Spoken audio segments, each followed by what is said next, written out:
My name is Julia Clark. Welcome. Thank you so much for joining. I am the global lead for digital government and digital public infrastructure at the World Bank. I'm joined today by two very distinguished panelists. So we have Pramod Varma, who is the co-chair of Center for DPI and the ex-chief architect of Aadhaar, UPI, and India Stack. And then on my left, we have Armando Manzueta Peña, who is the Vice Minister for Public Innovation and Digital in the Dominican Republic, where he leads the country's efforts on digital government and DPI. Now, you'll see the title of this panel is Global Innovations in Digital Innovations. What is it? Global South. Global South, innovation. Okay, so we have about 20 minutes to cover 150 plus countries. Which isn't possible at this time. So I'm hoping we can have, between discussing India and broader work and Dominican Republic, a little bit of a flavor of where countries are at and why this agenda is so important. The World Bank, we see huge demand from countries all over the world across many regions to both build and scale their digital public infrastructure and to make sure it's integrated into impactful use cases. For example, just on digital ID alone, we're supporting over 70 countries with either technical assistance or financing. Similarly, over 50 countries on how to digitalize government-to-person payments effectively, leveraging DPI and other building blocks. So it's high demand, and we hope you'll talk to us more all about it. So kicking it off, we have Pramod. Many of you are familiar with him, I'm sure. Is it on?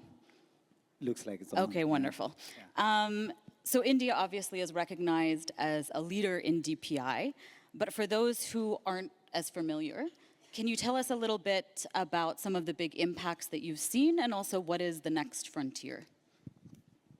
Yeah, I think we are one of the leaders. I think there are many countries who are very successfully implementing many pieces of the DPI. And the DPI is a very, the word itself is broad. It simply says, how do you build open, interoperable digital rails on top of which variety of innovations can thrive, and thus bringing formalization, inclusion, and a lot more economic activities in the digital world. And everything is getting digital more and more. So in the next 10, 20 years, as AI and everything comes up, how does countries think about creating underlying interoperable rails that allow everyone else to innovate faster, cheaper? And the impact has been primarily because of India was very informal. And the most populous nation on earth, 1.4 billion people.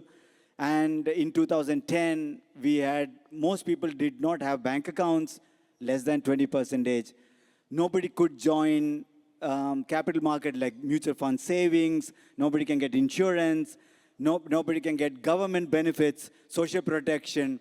They were all very costly. So the pattern was high cost, low trust. And that's how India was earlier, before DPI journey began. Very, very high cost in everything. What do people do? And what happens, and what is the realization, is that when the cost is high, most institutions don't want people, customers who are giving them low revenue. Because they would say, my cost of dealing with my customers or cost of dealing with people is so high that banking sector would say, I don't want them as banking customers. It doesn't make sense. So it was very important for us to apply DPI thinking to bring low cost, high trust. We wanted to flip it. We wanted to flip from high cost, low trust to very, very high trust, low cost environment. And that precisely was the journey. So in 5.5 years, 1 billion people got digital ID. Today, 1.4 billion people have digital ID. It's used 70 to 80 million times every day by people. Our credentialing infrastructure has about 10 billion verifiable credentials, 550 million users, and is used for school admissions, college admissions, job recruitment. It's used for a variety of cases where it becomes digital, high convenience, low cost, and high trust environment because all the fake degrees, fake documents, as you see in India, went away, started going away very rapidly because of the verifiability. And it also created ability for 1 billion people to be formalized. And you have done, I mean, you have been part of many of the tracking our numbers. One of the biggest thing also has been not only formalization of thing, for example, India's capital market, domestic participation into the capital market went up from less than 2% in 2016, less than 2% of the country, to 14% of people in 2024. So this is what does it mean? Is that India is now creating resilience in our economy by creating local investments and domestic investment to flow from people because millions of people are joining the formal economy. And that's a very good thing to happen for anybody to do. And DPI has been our way to approach it, I think. It's not one thing, but it's a way of thinking. Perfect. Thank you so much. Armando, turning to you in Dominican Republic, obviously you're a bit earlier on the journey towards DPI, but you've made a lot of progress recently. Can you tell us a bit about sort of where you are right now and where you're going in the next 5 years? Well, thank you. Okay, yeah, much better. Well, thank you so much. Like you mentioned, the DR is on a foundational stage when it comes to DPI. But we have made huge strides in the past 5 years. First, we established a national interoperability framework, which is dependent on a core DPI for data exchange, which is an adaptation that we made on the X-Road platform that the government of Estonia has made. We also launched an authentication platform for initially for government services, but the idea is to expand it even further for other use cases that is, of course, foundational for us marching towards a digital ID. We also now launched our own digital wallet with the support of CDPI, which is called Carpeta Ciudadana in Spanish, or Citizen Folder, which will support verified credentials in the next iteration. And we are marching towards a more integrated ecosystem for public service that will also tailor to the private sector as well. In the next 5 years, what we have in plan basically is to keep scaling and advancing these sort of platforms and infrastructures, completing the development of those features and those elements that are missing. For example, payments is one of the major puzzles that we currently have, especially when it comes for government payments to people, and of course how we can enable that for financial inclusion use cases, which is one of the major development problems that we currently have. And of course, how we can scale this architecture for not just for government services, but for digital transformation at a societal level, in a similar fashion of what India did with IndiaStack. However, there are some things that we're also taking into consideration, which is especially how we can embed safeguards, not just for inclusion or to prevent these unequal development opportunities, but also how we can generate trust to all members of society, but also how we can assure that the rights will be respected in an even way for all members of society as a whole. Great, thank you so much. I think we could go much further in depth in either of these countries, and hopefully you'll have a chance to talk to Pramod and Armando later in more depth. But I think turning specifically to this event, so we have a very unique group here. We have, I think, maybe 50, how many countries do we have represented here? 50 plus, something like that. We have regulators, we have standard setting bodies, we have private sector. So I wanted to ask you both, I'll give you one question and two questions in one, but thinking first about standard setting bodies. So how can we ensure that as we're progressing globally on standards regarding digital public infrastructure, digital ID, interoperability, cross-border functionality, to make sure that it's not just developed by a small set of countries and that every country is represented in this, particularly the Global South? So that's sort of a first set of questions. What message would you want to give to standard setting bodies, and how can we make sure these perspectives are included? Maybe I'll start with Armando, and then I'll go to the sort of second piece of this question on the private sector to promote, since we're running low on time. Well, thank you. I think the most important thing that standard bodies and other regional organizations that work standardizing technology is that the Global South is more than an observer. It should be part of the table, making decisions, helping to co-create the standards, to co-create technology, because we're actually doing that. And one example of that is what we're doing in the Dominican Republic with our education platform, which was completely developed on our own. And it's completely open and for everyone to see. It's open source. It's on GitHub. You can actually see, and if you want to make work, you can do it. And the whole point behind this is that we have specific necessities, we have specific realities that are not necessarily the same as the countries that are actually part of these standardization bodies. So giving us a voice and an opportunity to share what we can actually do is very important, because at the very end, context is not just, it's more than that, it's detail as well. So it's important for us to have a presence in those fields. Perfect. Pramod, anything to add on this, or should we move over to the private sector? Just before that, one point is that one of the learning from what we did is that for a vibrant digital economy to happen in the next 20, 30 years, movement of people, movement of goods, movement of money, and movement of information. When we digitize, we actually come in the way of movement of information and movement of money. That's actually what happened. Whereas when you carry cash, you are able to carry it across the border with no issues. But when you digitize the money, you stop paying. You can't make any more payments across the border. So I think we have to be very conscious as we digitize that we do not come in the way of flow of money and flow of data and flow of information. I think that is why the argument about, otherwise we are all building our own trenches. Everybody is building your own trenches, creating our own moat, variety of reasons, but actually screwing the people. What happens is small business and people that they will not be able to move across the border. They will not be able to freely access opportunities to do livelihood opportunities and so on. So it's a very important thing, the interoperability argument you made, and standard setting and acceptance, governance and acceptance side of it is very key part of actually removing that friction, not adding more friction.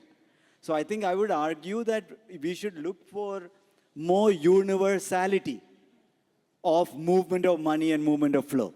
It is not just EU. Why only EU? People are going from EU to Africa. People are moving from India to EU. People are moving from here to US. What happens then? How many more people are you going to sit together and build? How many more wallets are you going to build? So I think we just forget that everyone wants to build their own thing, but actually come in the way of people.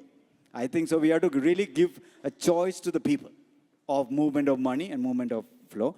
So I think that's where the private sector question comes in very nicely. Yes. Is that private sector brings three things. One, diversity, because you take it for granted that everybody is same, and uniformity is a danger. Uniform app, one app for everybody. Uniform approach is actually a danger to, in one sense, to a larger societal existence. So you need diversity. You should encourage diversity. So that means you need to have many apps. And this also brings choice. The second argument about diversity is choice. People must have a choice. You cannot impose that, no, you have to use French app only, or Italian app only. Why? Let them use the right app as long as they are specification and governance compliant. So if you can create standards in terms of technological standards and legal and governance standards, that's what you should focus on. Not writing more apps. Because let people write all kinds of workflows and apps by private sector. It's very, very important that private sector allows that. Because this also comes in the way of your ability to respond to diverse flows in a business flow. If you're doing a business and wanting to do trade, you might have a maker-checker workflow.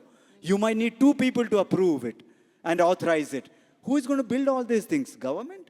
Doesn't make any sense for me. I think it should be about specs, interoperability, and legal compliance, and then allow innovation to flourish. So this is a great transition. Maybe handing back over to Armando. So clearly, private sector has an outsized role in both sort of building and using DPI. However, in many developing country contexts, the markets are not as strong. You don't have ecosystems of local developers that are ready to support. And many governments worry, for example, about being reliant on not only foreign vendors, but on systems integrators, right, from big European American countries. So how can we, in developing countries, in the Global South, more effectively engage with the private sector to help build those local ecosystems and capacity and really make DPI a public-private partnership? Well, it's a very important question and a very tough one to tackle. Well, on my perspective, in the Global South, most of the local, you have a lot of talent. You have local innovators that actually dealing with many of the issues that we as a government cannot necessarily solve, and they have come with very specific workarounds to many of those things. For example, when it comes to payments, they create alternative ways to move money between themselves. When it comes to communications, they set up these sort of communications fields as well. When it comes to e-commerce or whatever, and I think that we as a government, we need to start focusing on two things. First, we need to start defining what the building blocks of the digital society should be, like building these components that should be reusable or whatever, doing the open specifications like Pramod just said, and of course, create this sort of enablement ecosystem, passing from vendor-specific procurement towards a more capacity building driven ecosystem that with the right tools that should be provided by the government, also in case that it's needed, even funding.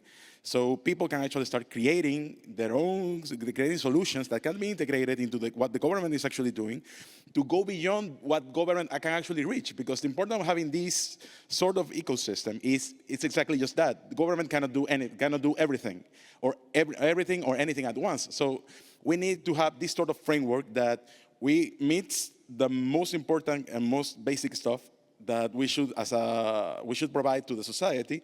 But then, if you want to go further, the government is a platform. You can start building things on top of that and extending the services or creating new value propositions that can actually help to support that.